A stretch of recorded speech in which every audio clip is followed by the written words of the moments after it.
केउभली भाव में त्वरित सुधार आसीपर से एम्स दिल्ली भी कंसल्टेशन नि जाउछि एवं मु आपण माननकु गतकाली भी जो कथा कही आज भी कहूँ आमे निष्पत्ति अत्यंत त्वरित ढंग से नहींछु कार्यानुष्ठान करिबारे कौनसी अवहेला कराजिबो नाही।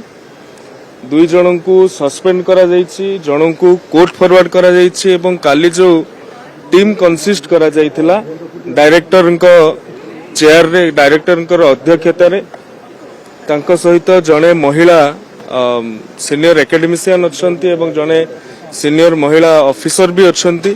से माने आज सकाळु जाईकी बाहरी सारिछंती भुवनेश्वर रु बोधवे पहुंची सारी बालेश्वर रे सेठी सरजमीन तदंत करिवे एवं जहा तांकर रिपोर्ट आसीबो सेही अनुसार जहा को टर्मिनेट करा जिबार थिबो आमे टर्मिनेट करिबा।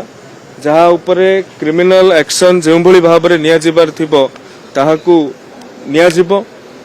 सरकार कौनसी कठोर निष्पत्ति नबारे कौनसी द्विधा प्रकाश करिवे नाही। ऑनरेबल सीएम एबे आसुचंती भेटिबे आमे भी भेटिकी कथा हेलु तांकर परिवार लोकन सहित आपण अपेक्षा करंतु सीएम।